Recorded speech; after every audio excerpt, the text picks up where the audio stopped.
പറഞ്ഞോ. Hello, good evening, everyone. My name is Muhammad Shibin Narangodan, and over here he is John D. Joseph, Sharath Hamid, and Chinonso Henry Igvilo. Today we are presenting about the topic is examine knowledge issues, training, finance availability of cultural limitations. That's in many countries, areas nearly 15% of the population is uneducated and may not even have gone to school, especially women. This has been a big impact on all aspects of life and limits growth opportunities. This is our assignment topic, and we are going to explain into the slides. The first slide is introduction and problem statement.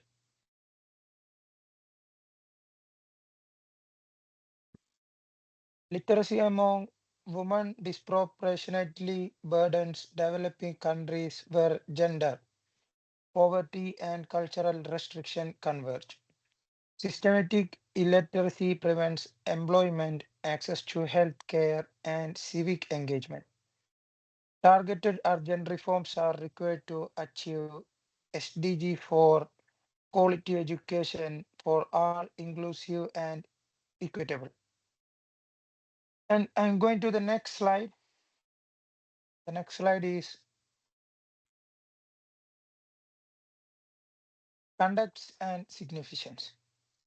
Education empowers GDP, lowers poverty, and promotes gender equality. Barriers, however, leave millions, especially girls, behind. For each additional year of schooling, incomes increase by 10%, compounding social gains. Closing educational gaps can end cycle of poverty and deliver quantifiable long-term gains for entire countries. And I'm going to the next slide. The next slide is theoretical framework. The theoretical framework is education inequality can only be understood with multidimensional theories. In the multidimensional theories, human capital theory accounts for economic benefits. Social reproduction demonstrate systemic disadvantages. The systemic disadvantages are capability approach emphasizes individual capacity and intersectionally unearths how intersecting identities, gender, class, disability, multi-exclusion. Such frameworks allow policies to be targeted at the most disadvantaged populations. And I'm going to the next slide. The next slide is data sources and methodology. In this one, this research integrates quantitative literacy rates and qualitative regional case studies from 6 nations. Triangulation of data guarantees consistency across sources such as UNESCO, World Bank, and Statista. The approach enables to recognize obstacles and evaluate interventions. The evaluate interventions effectiveness across diverse socio-political settings. And I'm going to my next slide. The next slide is current analysis regional focus. Literacy gaps are stark. Somalia 25.8% and Yemen got 34.8% lag far behind Bangladesh.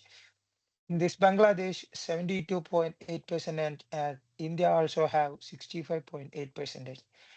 These statistics indicates underlying problem conflict, cultural attitudes and underinvestment in education. And the knowledge of each nation specific context is essential to crafting targeted, essential to crafting target effective interventions plans. Okay, thank you guys. I'm done with my presentation and I am invite my friend John D. Joseph to explain the upcoming presentation. Thank you, Shibin, for the explanation. And here I am going to explain the knowledge issues and key barriers. Here I'm going to explain about the knowledge issues and key barriers. These slides tells about the education in these countries is under pressure. Most do not have electricity, toilets, or textbooks. Pupil teachers ratio are exceeding 14 ratio 1, restricting learning. Inappropriate curricula are uninteresting, and language mismatch further disengage learners. These obstacles fuel dropouts and low learning outcome. And my next slide is training and educational infrastructure. In this slide, we are discussing about the training and education infrastructure.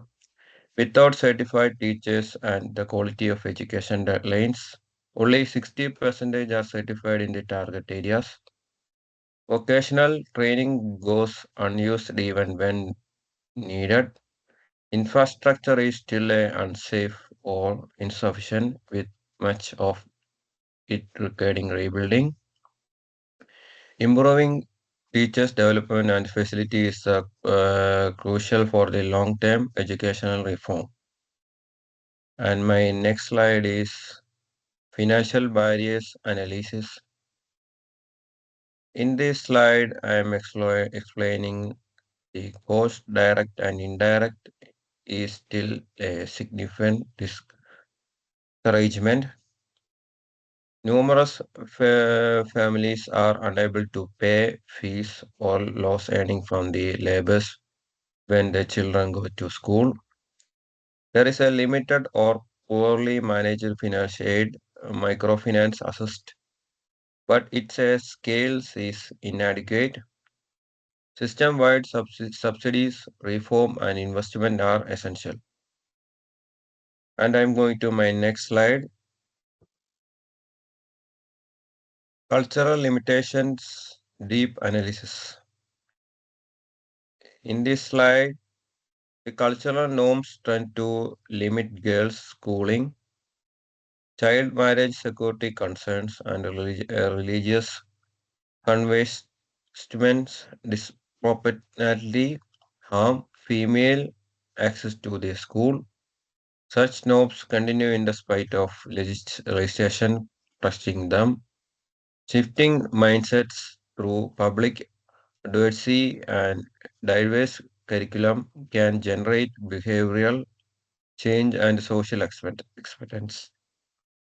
And my last slide is intersectionality of barriers. In this slide, explaining about the cultural and rural disabled and a minority child have been barriers that accumulate refugees and confident with language barriers, poverty, and uncertainty. Intersectional exclusions implies one size fit all the policies won't work. Equality-based models need to be target in interventions by identity, geography, and ability so that education can be inclusive and the actual accessible. This is my end of my section, and I am going to invite my friend Shifas to explain his slides. Thank you for the explanation of the slides, Jonty. Now I am explain my slides. My first slide is success stories and evidence-based models. Success stories and example. Some programs like BRAC and Pratham show that local flexible education methods work well. In Kenya and Rwanda, school attendance improved with health programs and community schools. These examples prove that using local and cost-effective strategies can really help if they respect the culture and are based on data. My next slide is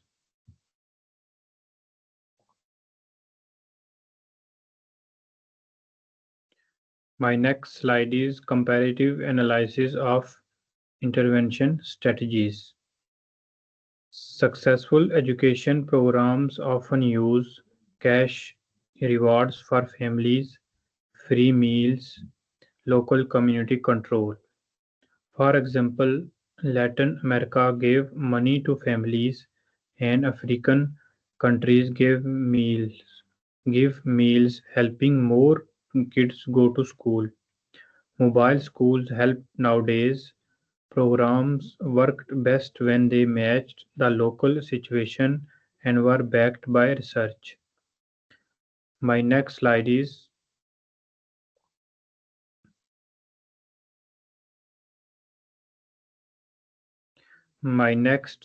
short-term strategic recommendations. Run campaigns to promote girls' education, give money to poor families to help send kids to school, provide free books and materials, work with local organizations to help kids who are not in school, especially in villages. My next slide is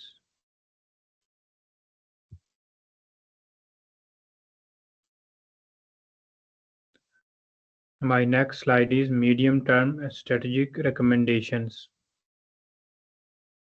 Train more women to be teachers to help with gender equality, offer job-focused training programs, make lesson more interesting and respectful of different cultures, improve school buildings so kids learn in safe and comfortable places. Now I'm going to my last slide. My last slide